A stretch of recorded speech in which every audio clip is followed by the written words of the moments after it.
ہاں نماز کا بتا دوں؟ چلو نماز کا بتا دوں. چلو اللہ آپ کی زبان کو مبارک کرے. لیکن پہلے ارادہ کرو نماز پڑھیں گے انشاءاللہ. کتنے وقت کی نماز پڑھیں گے؟ پڑھیں گے بھائی 5. اور میری یہ بات سننے کے بعد تو مجھے یقین ہے کہ میرا ہر بھائی، میری ہر بہن، میری ہر ماں انشاءاللہ یہ جوہا پور والے، مجھے پوری امید ہے، بہت امید لے کر آیا ہوں میرے دوستو، ایک درد دل لے کر آیا کہ جوہا پور کا ہر بھائی نماز پور بن جائے گا انشاءاللہ. ارے بنے گا انشاءاللہ. لیکن میرا ساتھ دو، اس لیے کہ ذرا واقعہ دیر لگے گی، چلے گا نا آپ لوگوں کو؟ بھائی مولانا حبیب صاحب اجازت، آپ کو بھی پرمیشن ہے آج؟ ان کی بیوی بھی ان کو پوچھتی ہوگی کون آنے والا ہے، یہ کہتے ہوں گے قاری احمد علی، تو بیوی بھی سر پکڑتی ہوگی کہ وہ کیوں آتا بھائی. بھائی نماز کا واقعہ سنا دو نا. ہاں لیکن میرا ساتھ دینا میرے دوستو. اللہ تبارک و تعالیٰ نے ایک نبی جو سب سے پہلے نبی حضرت آدم، اللہ تبارک و تعالیٰ نے ایک نبی جو سب سے پہلے نبی حضرت آدم کو پیدا کیا نا. میں جلدی بتا دوں. حضرت آدم علیہ السلام پیدا ہوئے، اللہ تبارک و تعالیٰ نے کہاں بھیجا؟ جلدی کہو کہاں بھیجا؟ زور سے کہو نا کہاں بھیجا؟ جنت میں. چلو جنت میں حضرت آدم بھی ہے، جنت میں حضرت حوا بھی، اور اللہ تبارک و تعالیٰ نے کہا کھاؤ کھاؤ پیو، جنت گھومو کھاؤ پیو، لیکن ایک درخت کے قریب مت ہونا. بھائی اللہ نے کہا نا ایک درخت کے قریب، وَلَا تَقْرَبَا هَذِهِ الشَّجَرَةَ فَتَكُونَا مِنَ الظَّالِمِينَ. اللہ تبارک و تعالیٰ نے فرمایا آدم و حوا جنت میں کھاتے رہو، پیتے رہو، گھومتے رہو، لیکن ایک دانے کے قریب، ایک دانے کے اوپر ایک بات بتا دوں. وہ کتنے دانے تھے جس سے حضرت آدم کو روکا گیا تھا؟ بھئی پورا درخت نہیں تھا. اللہ تعالیٰ نے کہا پوری جنت، ہو کہاں سے کہاں تک جنت. اللہ نے کھا پی. 3 دانے تھے گیہوں کے، چھوٹے چھوٹے گیہوں جیسے. اللہ نے کہا بس یہ 3 دانے مت کھانا. لیکن آدم کو کس نے بھڑکایا؟ شیطان نے. کس نے بھڑکایا؟ اور شیطان بھی بڑا چالو ہے. ڈائریکٹ آدم کو نہیں بھڑکایا، پہلے کس کو بھڑکایا؟ اور بیوی بولے تو آدمی کرے. پہلے کس کو بھڑکایا؟ بیوی. تو بیوی نے کہا کہ کھا لو. تو آدم تو بیچارے گھبراتے تھے، کہا میں نہیں کھاؤں. کتنے دانے تھے؟ تو بیوی نے کہا، بیوی نے سنا، بیوی نے کیا کہا؟ بیوی نے کہا کہ 3 دانے ہیں، ایک کام کرو 2 میں کھا لیتی ہوں، 1 تم کھاؤ. اپنے لیے کتنا رکھا؟ بیوی بڑی چالاک ہوتی نا، کہا میرے لیے ڈبل، میں 2 کھاؤں اور تم. اب کیا کرے؟ کھا لیا. بیوی نے کتنے کھائے؟ 2. اور آدم نے کتنا کھایا؟ 1. بیوی نے عورت نے کتنا کھایا؟ ڈبل. مرد نے کتنا کھایا؟ ہاں. تو اللہ تعالیٰ نے بھی فیصلہ کر دیا. آج جب وراثت تقسیم ہوتی ہے تو کہتے ہیں مرد کو ڈبل، عورت کو سنگل. ارے فیصلہ ہو گیا نا. آج جب وراثت تقسیم ہوتی ہے تو مرد کو للذکر مثل حظ الانثیین، مرد کو ڈبل، عورت کو سنگل. کیوں؟ اس لیے کہ تمہاری ماں نے ڈبل وہاں کھا لیا تھا. اور وہ حضرت آدم نے کھایا. جو دانہ کھایا نا اس میں کچھ نہیں نکلا. سننا، حضرت آدم نے جو دانہ کھایا اس میں کچھ، اشارے میں سمجھ لو، کچھ نکلا. اور ماں حوا نے کتنے دانے کھائے؟ 1 کو دبایا نا تو پانی نکلا، دوسرے کو دبایا تو خون نکلا. 1 کو دبایا، کتابوں میں لکھا فتح الباری میں، 1 کو دبایا تو پانی نکلا، دوسرے کو دبایا تو خون نکلا. اللہ تعالیٰ نے بھی کہہ دیا تو نے دانے کا پانی بھی نکالا، دانے کا خون بھی نکالا. اللہ نے عورتوں کی آنکھوں میں جتنا پانی دیا نا 99% دیا، مردوں کو 1% دیا. اس لیے دیکھا ہو نا عورت روتی کہ نہیں روتی؟ ارے آپ کی بیویاں نہیں روتی؟ تھوڑی بات میں آپ نے دیکھا وہ ایسا روتی جیسے اس کے اوپر کوئی ماتم ہو گیا ہو. وہ مرد کے اوپر مصیبت پر مصیبت آئے رونا نہ آئے، اور عورت کو تھوڑی بات پر. تو اللہ نے خون بھی ان پر مسلط کر دیا اور پانی بھی ان کے اوپر مسلط، جیسی کرنی ویسی. ارے بات سمجھ میں آ گئی کہ نہیں آ گئی؟ ہاں تو بات چلو. حضرت آدم علیہ السلام جنت میں، اللہ تبارک و تعالیٰ نے فرمایا دانے کے قریب مت ہونا. حضرت آدم بھی قریب ہو گئے، حضرت حوا بھی قریب ہو گئی. اللہ تعالیٰ ناراض ہو گیا. بھائی سننا، نماز کے بارے میں بتا رہا ہوں. اللہ تعالیٰ ناراض ہو گئے. اللہ تعالیٰ نے فرمایا اب جنت میں نہیں رکھوں گا، اب زمین پر جانا ہوگا. آدم بھی دنیا میں آ گئے، حوا بھی دنیا میں آ گئی. حضرت آدم اور حوا دونوں کے دونوں کہاں پر؟ اب میرے دوستو اللہ تعالیٰ نے دونوں کو الگ کر دیا. آدم کو بھی الگ اور حوا کو بھی الگ. کتنے سال تک؟ 300 سال. ارے کہو نا کتنی جدائی ہو گئی؟ 300 سال میاں بیوی میں جدائی. خیر جدائی ہو گئی. اب سننا، حضرت آدم علیہ السلام 300 سال روئے. سننا کتنے سال روئے؟ ساتھ میں کو کتنے سال روئے؟ 300 سال رونے کے بعد ایک صبح ایسی ہوئی اللہ تبارک و تعالیٰ کو رحم آیا. اللہ تبارک و تعالیٰ کو 300 سال رونے کے بعد ایک صبح ایسی ہوئی، بالکل صبح کا وقت، اللہ تبارک و تعالیٰ کو رحم آیا. اللہ تعالیٰ نے کہا آدم، اے آدم آج میں تجھ کو معاف کرنے والا ہوں. اے آدم آج میں تجھ کو معاف کرنے والا ہوں، لیکن ایک دعا میں بتاتا ہوں، تو پڑھے گا میں معاف کروں گا، اور صرف تو نہیں، قیامت تک کوئی بھی پڑھتا جائے گا میں اس کو معاف کرتا جاؤں گا۔ بھئی دعا بتائی کہ نہیں بتائی؟ 300 سال کے بعد اللہ تبارک و تعالیٰ نے ایک دعا بتا رہے، میرے دوستو آپ کو بھی وہ دعا یاد ہوگی، میرے ساتھ میں پڑھو۔ کون سی دعا؟ ربنا ظلمنا انفسنا وان لم تغفر لنا وترحمنا لنكونن من الخاسرین۔ حضرت آدم علیہ السلام نے 300 سال رونے کے بعد صبح کے بالکل سناٹے میں یہ دعا پڑھی۔ اللہ تعالیٰ نے فرمایا اے آدم میں نے تجھ کو معاف بھی کر دیا، صرف معاف نہیں کیا بلکہ تجھ کو اپنا نبی بھی بنا دیا۔ ہو گئے نبی بنا۔ حضرت آدم بڑے خوش ہو گئے، حضرت آدم بڑے خوش۔ اسی وقت اللہ اکبر، اسی وقت اللہ کیا شروع کیا؟ شروع کروانے والا کون؟ ورنہ آدم کو کیا پتا تھا؟ کچھ پتا تھا، لیکن اللہ ہی نے شروع کروایا۔ حضرت آدم نے کتنی رکعت پڑھی؟ سننا، حضرت آدم نے 2 رکعت پڑھی، پڑھ لی 2 رکعت، معافی ہو گئی۔ شکرانے کی کتنی رکعت پڑھی؟ 2 رکعت پڑھی۔ اب سننا، ہمارے نبی صلی اللہ علیہ وسلم معراج پر گئے۔ ارے ہمارے نبی کہاں گئے تھے؟ وہاں کیا ملا؟ نمازیں۔ ارے کتنی نمازیں ملی؟ پہلے 50، کم کراتے گئے 45 40 35 30 25 20 15 10، کتنی کم کرا دی؟ بھئی 5 کرا دی نا، 5 کرا دی۔ لیکن اللہ تبارک و تعالیٰ نے کیا فرمایا؟ اللہ تعالیٰ نے فرمایا میرے محبوب تیری امت کو فجر کی نماز دے دے۔ تیری امت کو کون سی نماز دے دے؟ فجر کی۔ اور کتنی رکعت دے دے؟ 2 رکعت۔ اس لیے کہ یہی 2 رکعت میرے آدم نے بھی پڑھی تھی، یہی 2 رکعت میرے آدم نے بھی پڑھی تھی۔ اللہ تبارک و تعالیٰ نے فرمایا میرے محبوب یہ آدم نے بھی 2 رکعت پڑھی تھی، تیری امت پر بھی 2 رکعت فجر کی فرض کر دے۔ تیری امت کا کوئی بھی آدمی فجر کی 2 رکعت پڑھتا جائے گا، میں وہ ثواب عطا کروں گا جو آدم کو 300 سال رونے کے بعد عطا کیا تھا۔ آدم کو جو ثواب اور رحمت 300 سال کے بعد نصیب ہوئی، تیری امت کا کوئی بھی فرد بشر فجر کی 2 رکعت پڑھے گا وہ ثواب عطا کروں گا جو میں نے آدم کو عطا کیا تھا۔ ارے میرے جوہا پورا کے بھائیوں، فجر پڑھتا جا اور آدم جیسا ثواب حاصل کرتا جا۔ کرو گے انشاءاللہ؟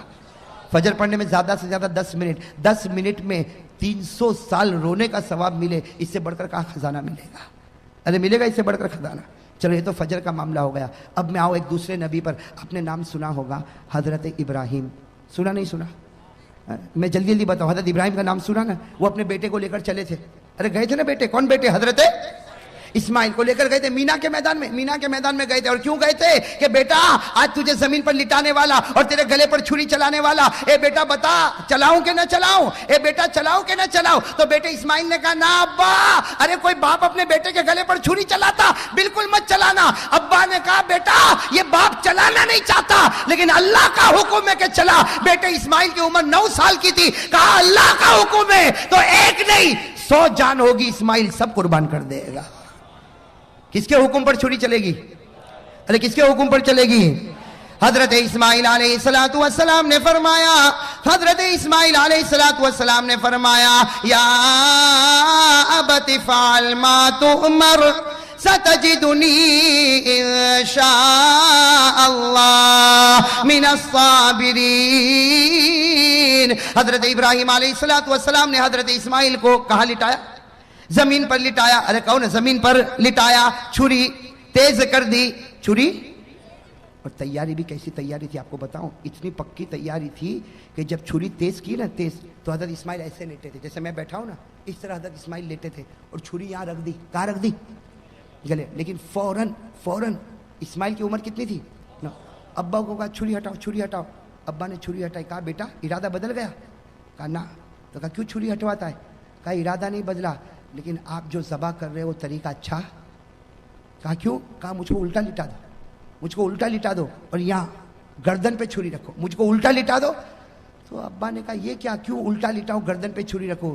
کہا ابا جب تم چھری چلاؤ گے یہ میرا گلا کٹے گا، خون نکلے گا، باپ تو باپ ہے، تم رو گے، میرا چہرہ دیکھ کر رو گے، میرا چہرہ دیکھ کر رو گے۔ ارے میرا ابا مجھ کو الٹا لٹا دو تاکہ تم چھری چلاتے جاؤ، خون نکلتا جائے، میرا چہرہ نہیں اللہ کا چہرہ تمہارے سامنے ہوگا۔ قربانی اسی کو کہتے ہیں کہ بندہ کرے اور اللہ دیکھے، درمیان میں کوئی بھی نہ آوے، درمیان میں کوئی بھی میرے دوستوں اتنی پکی تیاری, چھری بھی رکھ دی, الٹا لیٹ گئے, چھری رکھ دی. قرآن کریم نے کہا بات بالکل پکی ہونے والی کہ اللہ تبارک و تعالیٰ نے آسمان پر جبرائیل کو کہا, اے جبرائیل جلدی جانور لے کے جاؤ, میرا ابراہیم اسماعیل پر چھری چلائے. اس سے پہلے جانور پہنچ جانا چاہیے. ابھی تو حضرت ابراہیم چھری چلاتے کہ جبرائیل آئے, اسماعیل کو کھینچا, جانور کو رکھا اور چھری چلی. جب چلی تو حضرت ابراہیم نے دیکھا بیٹے پر نہیں چلی, کس پر چل گئی؟ اور اللہ نے کیا کہا, ابراہیم تو کامیاب ہو گیا. ابراہیم تو, اللہ نے کیا جملہ فرمایا, قد صدقت الرؤیا انا كذلك نجزي المحسنين ان هذا لهو البلاء المبين وفديناه بذبح عظيم وتركنا عليه في الآخرين سلام على ابراہیم. اللہ تبارک و تعالیٰ نے فرمایا ابراہیم تو نے سچ کر دکھایا. میرے دوستوں ہمارے نبی معراج پر, بھائی کہو ہمارے نبی. اب سننا, یہاں حضرت ابراہیم علیہ السلام نے, اب اسماعیل پر تو چھری نہیں چلی, کس پر چلی؟ تو حضرت ابراہیم خوش ہوں گے کہ نہیں ہوں گے؟ بھائی جب خوش ہو گئے, او ہو بیٹا تو کھڑا ہے, بیٹے کی جان بچ گئی, اور چھری تو چلی تو جانور پر چلی. حضرت ابراہیم اتنے خوش ہو گئے, اللہ اکبر کہو بھائی اللہ.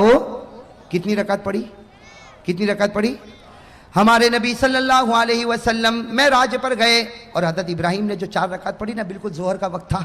ہمارے آقا محمد رسول اللہ صلی اللہ علیہ وسلم معراج پر گئے, 5 نمازیں ملی. اللہ نے فرمایا فجر کی نماز پڑھنا, تیرا امتی پڑھے گا حضرت آدم کی طرح ثواب عطا کروں گا. اللہ تعالیٰ نے فرمایا میرے نبی تیرے امتیوں کو کہہ دے ظہر کا وقت ہو جائے, 4 رکعت نماز پڑھے جیسے میرے ابراہیم نے پڑھی تھی. تیرا امتی 4 رکعت ظہر پڑھ کے مسجد سے نکلتا جائے گا, میں وہ ثواب عطا کروں گا جو ایک باپ کے بیٹے کی قربانی پر ثواب ملتا ہے. حضرت ابراہیم کو جو ثواب ملا اپنے بیٹے کے گلے پر چھری رکھنے کا, ظہر پڑھنے والے ہر امتی کو حضرت ابراہیم کی طرح ثواب عطا کروں گا. یہ ظہر پڑھ کے نکلتا ہوگا اور میں لکھتا رہوں گا یہ وہ شخص ہے جس نے اپنی اولاد کو میرے راستے میں قربان کر دیا ہے. میں تو فجر پڑھے تو آدم جیسا ثواب, ظہر پڑھے تو ابراہیم کی قربانی جیسا ثواب. چلوں آگے, سن رہے ہو نا. ایک اور نبی گزرے, ان کا واقعہ سنو گے تو عقل حیران ہو جاتی. حضرت عزیر. کون؟ حضرت عزیر. یاد رہے گا انشاءاللہ, بہت سو کے نام بھی ہوتے ہیں ماشاءاللہ, بڑا پیارا نام ہے عزیر. ایک نبی گزرے حضرت, وہ ایک وادی میں چل رہے, ایک جنگل میں چل رہے. چلتے چلتے ان کو خیال آیا, اتنا خیال آیا کہ اللہ تو ہم کو مار دے گا, ہم قبر میں چلے جائیں گے, ہم ہڈی بن جائیں گے, سڑ جائیں گے, گل جائیں گے. اللہ تو پھر واپس کیسے پیدا کرے گا, اللہ تو واپس کیسے. یہ کس کو خیال آیا؟ حضرت, حالانکہ تھے کون؟ نبی تھے, لیکن خیال آیا, بس ایک خیال آیا کہ اللہ تو مار دے گا, ہم سڑ جائیں گے, گل جائیں گے, مٹی ہو جائیں گے, ارے ہمارا وجود ختم ہو جائے گا, اللہ پھر واپس ہم کو کیسے پیدا کرے گا. بس نبی کے دل و دماغ میں یہ خیال آیا کہ قرآن کریم میں لکھا اللہ تعالیٰ نے موت دے دی اسی وادی میں. کس کو؟ حضرت, موت دے دی. چلو حضرت عزیر علیہ السلام کا وصال ہو گیا کہ نہیں ہو گیا؟ موت دینے والا کون اور زندہ کرنے والا کون؟ اللہ نے 100 سال کے بعد پھر زندہ کیا. کتنے سال کے بعد؟ اللہ نے فرمایا فَأَمَاتَهُ اللَّهُ مِئَةَ عَامٍ ثُمَّ بَعَثَ. اللہ نے 100 سال کے بعد کس کو زندہ کیا؟ حضرت عزیر کو. اب حضرت عزیر کتنے سال کے بعد زندہ ہوئے؟ ارے بتاؤ, 100 ایئرز میں, پوری سینچری میں دنیا بدل جائے گی کہ نہیں بدل جائے گی؟ اب حضرت عزیر اٹھے, ابھی تو آنکھ کو ملا, 100 سال کے بعد اٹھے, یوں آنکھوں کو ملتے تو اللہ تعالیٰ نے کہا کم لبست, اے عزیر کتنی دیر کے بعد اٹھا, اے عزیر کتنی دیر کے بعد؟ تو حضرت عزیر نے کیا کہا, لبست یومن او بعد یوم, ایسا لگتا ہے کہ 24 گھنٹے یا 12 گھنٹے کے بعد اٹھاؤں.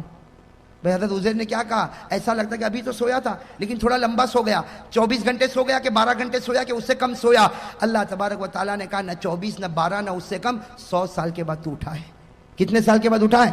اور اللہ نے کہا جا دیکھ, باہر نکل تو معلوم ہوگا. حضرت عزیر علیہ السلام 2-4 گلی میں گئے, سمجھ گئے یہاں تو کوئی پہچانتا, ارے کوئی پہچانتا نہ, میرا گھر نہ میرا در, کچھ بھی نہیں. 100 سال گزر گئے. بس حضرت عزیر علیہ السلام نے کیا کہا, اللہ میں سمجھ گیا, 100 سال سلانے کے بعد مجھے زندہ کیا, میں سمجھ گیا اللہ, میں سمجھ گیا تو کسی کو بھی مار سکتا ہے اور کتنے ہی سالوں کے بعد تو جلا بھی سکتا ہے. بھئی یہ کرنے والا کون؟ تو اللہ تعالیٰ نے کیا فرمایا؟ اللہ نے فرمایا عزیر یہ بات پہلے سمجھ گیا ہوتا تو اچھا ہوتا، اس لیے کہ جو خدا پہلی مرتبہ پیدا کر سکتا کیا وہ دوسری مرتبہ پیدا نہیں کر سکتا؟ ارے کر سکتا کہ نہیں کر سکتا؟ خیر میرے دوستو، یہ جو واقعہ ہوا نا، یہ عصر کا وقت تھا۔ کون سا وقت تھا؟ یہ چلے جانا اور اس کے بعد میں اٹھنا، یہ سب وقت کون سا تھا؟ ہمارے نبی صلی اللہ علیہ وسلم جب معراج پر گئے، فجر کی نماز بھی مل گئی، ظہر کی نماز بھی مل گئی، اللہ تبارک و تعالیٰ نے کہا اے میرے نبی تو میرا محبوب ہے، میں تجھ کو ایک عصر کی نماز دیتا۔ کون سی نماز دیتا؟ عصر کی نماز دیتا، وہ 4 رکعت دیتا جو حضرت عزیر نے پڑھی تھی۔ اور یاد رکھ تیرا امتی عصر پڑھے گا، مسجد سے نکلے گا، اس کے دل میں وہ ایمان اور یقین بھروں گا جو میں نے میرے نبی عزیر کے دل میں بھر دیا تھا۔ عصر پڑھ کے نکلے گا، وہ ایمان اور یقین اس کے دل میں رکھوں گا جو میں نے حضرت، چلو اب کون سی نماز آئی؟ زور سے کون ہے؟ کون سی نماز؟ حضرت ایوب۔ کون؟ حضرت ایوب علیہ السلام۔ ایک بات بتا دو، حضرت ایوب علیہ السلام بیمار ہو گئے تھے۔ بھائی کیا ہو گئے تھے؟ بیمار، بدن میں پھوڑے پھنسی۔ حضرت ایوب علیہ السلام بہت بیمار ہوئے، بہت بیمار ہوئے بھائی، بہت بیمار ہوئے۔ اور ایک بات سننا، ایک مرتبہ یہ قرآن کریم میں لکھا، میں تفصیل میں نہیں جاتا، ایک مرتبہ بیوی کے ساتھ کچھ معاملہ، کچھ جھگڑا ہو گیا۔ اللہ تبارک و تعالیٰ کو پسند، ارے کون؟ اللہ تعالیٰ کو پسند نہیں آیا۔ اللہ تعالیٰ نے کہا ایوب میں تجھ سے ناراض ہو گیا۔ اللہ نبی کو کہے ناراض ہو گیا تو بتاؤ نبی کا دل تڑپے گا کہ نہیں تڑپے گا؟ اب حضرت ایوب روئے، اس کے بیوی کے ساتھ ایک معاملہ ہو گیا اور اللہ تعالیٰ ناراض ہو گئے۔ اللہ تعالیٰ نے کہا ایوب میں تجھ سے ناراض ہو گیا۔ حضرت ایوب روئے، اتنا روئے کہ قرآن کریم نے کہا کہ رونے والے روتے ہیں لیکن ایوب جیسا رونے والا کوئی نہیں ہوگا۔ ارے قرآن نے کہا کہ نہیں کہا؟ وَاذْكُرْ عَبْدَنَا ایوب، اسی میں اللہ نے آگے فرمایا نعم العبد انہو اواب۔ اللہ تعالیٰ نے فرمایا کہ میرا بندہ ایوب ایسا رونے والا کہ ان کا رونا دیکھ کر اللہ نے کہا جا ایوب میں تجھ سے راضی ہو گیا، ایوب میں تجھ سے۔ اب جیسے حضرت ایوب کو معلوم ہوا کہ اللہ راضی ہو گئے، اللہ اور کتنی رکعت کا ارادہ کیا نا، کتنی رکعت کا، لیکن وہ رونا بند ہی نہیں ہو رہا۔ پہلی رکعت میں بھی رو رہے، دوسری رکعت میں بھی رو رہے، تیسری رکعت میں بھی رو رہے، چوتھی رکعت میں اٹھنے گئے تو زمین پر گر پڑے۔ بھئی چوتھی رکعت پر اٹھنے گئے تو زمین پر گر پڑے، کوشش کر رہے اٹھنے کی، اللہ نے کہا بس ایوب یہ 3 رکعت پڑھ لے، ثواب میں تجھ کو 4 کا دینے والا ہوں، لیکن 3 ہی پڑھ لے۔ بس ہمارے نبی صلی اللہ علیہ وسلم معراج پر گئے، فجر مل گئی، ظہر مل گئی، عصر مل گئی۔ اللہ تعالیٰ نے کہا جب سورج غروب ہو تیری امت کو کہنا کہ 3 پڑھے۔ نبی نے کہا 4 کا نہیں پڑھے گا 3۔ جب ایوب کو 3 پہ 4 دوں گا تیری امت کو بھی 3 پہ 4 دوں گا، تیری امت کو بھی 3 پہ 4، تیری امت کو کہنا 3۔ اور حضرت ایوب روتے تھے، جلدی 3 رکعت پڑھی۔ اللہ نے کہا میرے نبی مغرب کی نماز میں چھوٹی صورت ہوگی، 3 رکعت پڑھنا، لیکن یاد رکھنا ایوب کے رونے پر جو ایوب کو انعام دیا تھا تیری امت کو مغرب پر وہ انعام میں دے کے رہوں گا۔ اب کون سی نماز رہ گئی؟ اب ہمارے نبی کہاں پر ہے؟ کیا کہا؟ کہہ دو سبحان اللہ۔ ہمارے آقا محمد الرسول اللہ صلی اللہ علیہ وسلم معراج پر آنکھوں میں آنسو آ گئے، فرمایا اللہ تو میری امت سے کتنا پیار کرتا، اگر میری امت فجر پڑھے تو آدم جیسا ثواب دے گا، ظہر پڑھے تو ابراہیم کی قربانی جیسا ثواب دے گا، عصر پڑھے تو عزیر کا ایمان جیسا ایمان عطا کرے گا، مغرب پڑھے تو ایوب کے رونے کا ثواب دے گا۔ اللہ تو کتنا پیارا۔ اللہ نے فرمایا تیری امت سے میں محبت کرتا ہوں، تیرے صدقے محبت کرتا ہوں، تیری امت سے محبت کرتا ہوں، لیکن کس کی وجہ سے کرتا ہوں؟ چونکہ تیرا امتی ہے، اس لیے نبی جیسا ثواب دوں گا۔ فجر پڑھ آدم جیسا ثواب لے جا، ظہر پڑھ ابراہیم جیسا ثواب لے جا، عصر پڑھ عزیر جیسا ثواب لے جا، مغرب پڑھ ایوب جیسا ثواب لے جا۔ ہمارے نبی صلی اللہ علیہ وسلم نے فرمایا تو نے میری امت کو 4 نماز دی اور 4 نمازوں میں نبی کا واقعہ بتایا، ایک نماز میری طرف سے بھی تو دے دے۔ نبی نے معراج پر کہا اللہ ایک نماز میری طرف سے بھی۔ اللہ نے کہا 5ویں عشاء کی نماز وہ نماز ہے جو تو پڑھے گا، تیرا امتی پڑھے گا۔ اس سے پہلے جتنے نبی آئے، جتنی قوم آئی، کسی نے بھی عشاء نہیں پڑھی، کسی نے بھی عشاء، حدیث میں لکھا جتنے نبی آئے، جتنے لوگ آئے، کبھی کسی نے عشاء نہیں پڑھی۔ ارے میرے دوستو کوئی نبی نے عشاء نہیں پڑھی، کوئی امت نے عشاء نہیں پڑھی۔ اللہ نے معراج پر کہا یہ نماز صرف تو پڑھے گا، تیرا امت ہی پڑھے گا۔ اور یاد رکھ فجر پڑھے تو آدم ملے، ظہر پڑھے تو ابراہیم ملے، عصر پڑھے تو عزیر ملے، مغرب پڑھے تو ایوب ملے۔ ارے تیری امت کو کہ عشاء پڑھے، تو ہاتھ پکڑ کے محمد ملے گا اور ہاتھ پکڑ کے امتی کو جنت میں پہنچائے گا.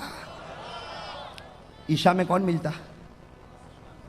اور اسی لیے لکھا ہے کہ سب سے بھاری نماز عشاء کی معلوم ہوتی ہے. ارے ہوتی کہ نہیں ہوتی؟ عشاء جتنی چھٹتی ہے نا کوئی نماز نہیں چھٹتی. کیوں؟ اس لیے کہ اس کا ثواب بہت بھاری. شیطان کہتا ہے آدم کا ثواب لے جا, ابراہیم کا لے جا, عزیر کا لے جا, اور مغرب میں تو سب کو لاتا ہے, ایوب کا لے جا. لیکن عشاء میں کہتا نہیں, T V serial, T V program, 2020 cricket کی میچ, عشاء میں آنا نہیں. شیطان کہتا ہے عشاء میں آنا نہیں, اس لیے کہ آئے گا دوسری نمازوں میں, آئے گا دوسرے نبیوں کا ثواب لے جائے گا. عشاء میں آئے گا تو محمد کو لے کر چلا جائے گا. بھائی کسی نبی نے عشاء کی نماز پڑھی؟ کسی قوم نے پڑھی؟ صرف ہمارے نبی صلی اللہ علیہ وسلم. تو میرے دوستو اب بتاؤ, اب 5 وقت کی نماز پڑھو گے نہیں پڑھو گے؟ دیکھو ثواب ہے, رحمت ہے, برکت ہے, مغفرت ہے, لیکن اس سے بڑھ کر کیا ثواب ملے گا کہ فجر پڑھ کے نکلتا ہوگا اور ہمارا نبی فخر کرتا ہوگا, اے آدم تجھے 300 سال پر جو ملا میرے امتی کو 10 منٹ میں ملا. ارے ہوگا کہ نہیں؟ ظہر پڑھ کے نکلے گا, ہمارے نبی قبر میں فخر کرتے ہوں گے, ابراہیم اسماعیل کو لٹا دیا تھا, چھری چلانے والا تھا, ارے میرا امتی کو دیکھ 4 رکعت ظہر پڑھ کے آیا, وہ ثواب لے کے جا رہا جو تو لے کر گیا تھا. میرے دوستو ہمارے نبی عصر میں فخر کریں گے, مغرب میں فخر کریں گے, اور جب ہم عشاء پڑھتے ہوں گے تو نبی کیا کہتا ہوگا؟ نبی قبر مبارک سے کہتا ہوگا, میرا امتی عشاء پڑھ لیا, فکر مت کر, میں تیرا بن گیا, تو میرا بن گیا.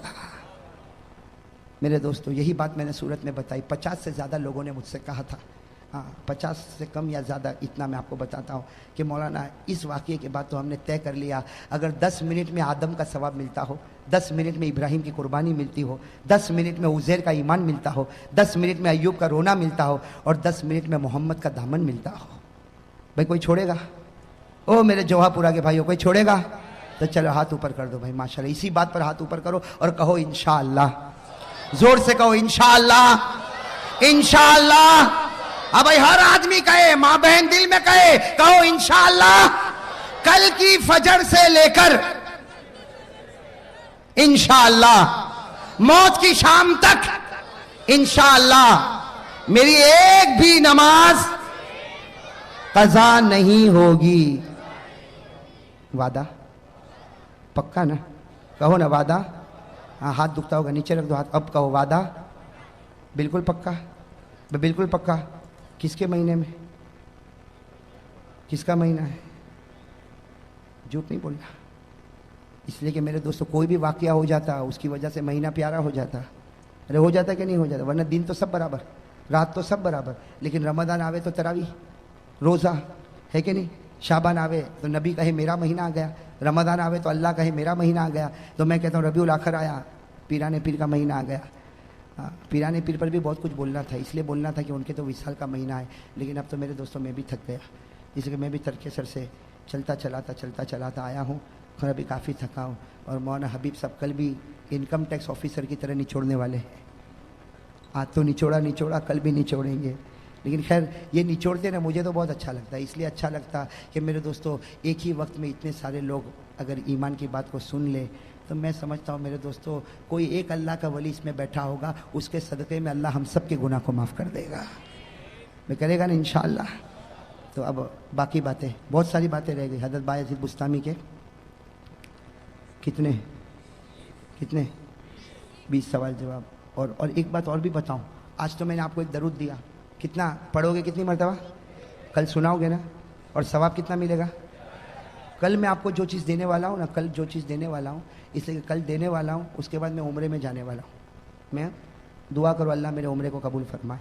اور میں نے سورت میں بھی کہا, ڈبوئی میں بھی کہا, بروڈا میں بھی کہا, آج آپ لوگوں کو بھی کہتا ہوں, کل پھر کہوں گا, برا نہیں ماننا, اس لیے کہ ہر آدمی کو مرنا ہے. آپ لوگ دعا کرو, اگر میری زندگی کے دن ختم ہو گئے, بھائی وہ تو مرنا ہی مرنا ہے سب کو, اگر میری زندگی, بھائی موت کی تمنا کرنا جائز نہیں, اگر جائز ہوتا تو ہم مدینے میں مرنے کی تمنا کرتے, بھائی کرتے کہ نہیں کرتے. لیکن میں آپ لوگوں سے کہتا ہوں کہ جب بھی آپ دعا کے لیے ہاتھ اٹھاؤ, میرے لیے یہ ضرور دعا مانگنا, اگر میری زندگی کے دن ختم ہو گئے تو اللہ بلا رہا ہے, واپس نہ بھیجے.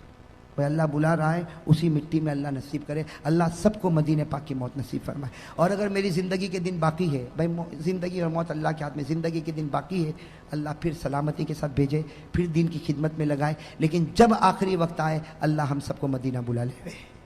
بھائی کہو بھائی مریں گے انشاءاللہ. نیت کرو, اللہ کے دربار میں کوئی مشکل ہے, نیت کرو, مروں گا تو مدینے کی مٹی میں مروں گا انشاءاللہ. اس لیے کہ میرے نبی نے فرمایا سب سے پہلے میں اس کی سفارش کروں گا جن کی قبر مدینہ میں ہوگی. تو بھائی انشاءاللہ کہو بھائی انشاءاللہ. تو بھائی آئندہ کل ہماری پھر ملاقات ہوگی. کہاں ملاقات ہوگی؟ مولانا حبیب صاحب نے آپ کو ایڈریس بتا دیا. میں بھی انشاءاللہ پوری پہنچنے کی جلدی کوشش کروں گا. آپ لوگ بھی جلدی آؤ گے نا؟ جلدی آؤ گے نا؟ اس لیے یہ مجمع کو میں دیکھتا ہوں لیکن یہ مجمع کب آیا ہو. احمد آباد میں آتا ہوں نا تو میں بالکل سمجھ لیتا ہوں. پہلے دکان پھر مکان پھر آرام پھر طعام پھر پان آخر میں بیان. سمجھے کہ نہیں سمجھے؟ میرا نمبر تو کون سے نمبر پہ آتا ہے؟ ایسا مت کرو بھائی. آ جاؤ گے؟ جلدی آ جاؤ گے انشاءاللہ. چلو ماشاءاللہ اللہ تعالیٰ. ہاں پھر ایک وعدہ کرو بھائی سب نماز پڑھیں گے انشاءاللہ. اور میں یہ کہہ رہا تھا میں نے آپ کو ایک درود بتایا پڑھو گے ایک مرتبہ ثواب کتنا؟ کل میں بہت انوکھی چیز دینے والا. مولانا حبیب تو ہے نا وہ تو کہتا تھا آج ہی دے دے. میں نے کہا بھائی میں تو کاروباری آدمی ہوں. میں کون سا آدمی ہوں؟ آج سب دے دوں گا تو کل کوئی بلائے گا. اس لیے میں نے ایک بہت اچھی چیز چھپا کے رکھا ہوں جو کل دینے والا ہوں. کیا دینے والا ہوں بتا دوں. ایک ایسی چیز دینے والا ہوں میرے دوستو جو اللہ کے رسول صلی اللہ علیہ وسلم نے اپنی بیٹی فاطمہ کو دیا تھا. بھائی کس کو دیا تھا؟ اپنی بیٹی فاطمہ کو دیا تھا. اور کیا کہا تھا؟ بیٹی فاطمہ یہ پڑھ لے. بیٹی فاطمہ کو دیا اور کہا یہ پڑھ لے. بیٹی فاطمہ نے پڑھا, علی نے پڑھا, ہاں, اور بیٹی فاطمہ نے سب کو تقسیم کیا. اور ہمارے نبی نے کیا فرمایا؟ جو پڑھے گا اللہ اس کو دنیا میں مالدار بنائے گا. ایسا مالدار بنائے گا کہ قیامت میں اللہ مال کا حساب بھی نہیں لے گا. اور کیا فرمایا ہمارے نبی نے؟ یہ بھی کہہ دیا اور اگر مالدار نہیں بنائے گا تو اللہ اس کے بدلے میں بغیر حساب کتاب کے جنت عطا کرے گا. چاہتے ہو تسبیح چاہتے ہو تو کب ملے گی؟ کل. اور وہ تو تھوڑی زیادہ چھپا کے لایا ہوں. یہ تو کم ہے, وہ بھی اتنی زیادہ تو نہیں کہ سب کو تقسیم ہوگی, لیکن انشاءاللہ مولانا حبیب صاحب بندوبست کریں گے. اس لیے مولانا حبیب صاحب کو میں دیکھتا ہوں ماشاءاللہ ایسا متحرک آدمی. اللہ تعالیٰ ان کے جان مال عمر میں خوب برکت عطا فرمائے. 24 گھنٹے لگے رہنے والا یہ آدمی. یہ تو خیر ابھی میں مولانا حبیب صاحب جو ہے نا وہ ابھی میرا تعارف کروا رہے تھے نا.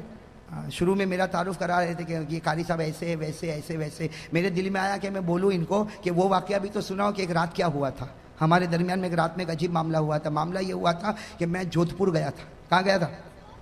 جودھپور گیا تھا. اور راستے میں جب ٹرین واپس ہو رہی تھی نا تو راستے میں کوئی آبو کوئی آتا نا, تو وہاں میں اترا. ہاں بھائی وہ میری وہ عجیب و غریب جوانی تھی. اترا اور اترنے کے بعد کبھی ادھر ٹہلا کبھی ادھر ٹہلا. میرے ساتھ میرا ایک دوست بھی تھا قاری فاروق جو ابھی کینیڈا میں. تو ہم آبو روڈ پہ ادھر ادھر ٹہلنے لگے. ٹرین وہاں پر کھڑی ہوئی. ہم نے وہ ٹی ٹی سے پوچھا, وہ ٹی سی جو ہوتا ہے نا اس سے ہم نے پوچھا. اس نے کہا آدھا گھنٹہ ٹھہرے گی انجن بدلے گا. تو ہم لوگ بھی یہاں گئے, لیمو شربت پیا میرے ساتھ میرا دوست. واپس آئے تو ٹرین, میں نے کہا یہ لیمو شربت بڑا بھاری پڑا. اب ہمارا سامان بھی اندر اور ایک ساتھی بھی اندر, ٹکٹ بھی اس کے پاس. اب بغیر سامان کے اور بغیر اب کرے تو کیا کرے. تو ان کو فون کیا مولانا حبیب صاحب کو, وہاں ابو سے وہاں پہ فون کیا کہ ایسے 2 بھکاری آ رہے ہیں. اب معلوم نہیں احمد آباد کب پہنچیں گے. اب دوسری ٹرین میں ہم پہنچے, رات کو دیر میں پہنچے. اس وقت حضرت مولانا حبیب صاحب کی خدمت مجھے ابھی بھی یاد ہے. وہ بیچارے اسٹیشن پر آئے اور ہم کو وہاں سے لے کر اپنے مدرسے پر آئے. خوب کھلایا پلایا, راتوں رات پھر ہم کو ٹرین میں بٹھایا. صبح پہنچے.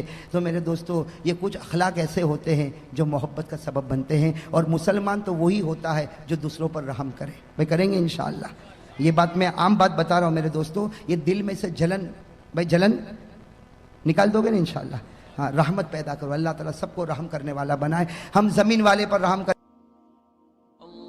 ویڈیو کے نیچے سبسکرائب کے بٹن پہ کلک کریں, بیل کے آئیکن پہ کلک کیجئے تاکہ ہر نئی ویڈیو کی نوٹیفیکیشن آپ کو مل جائے.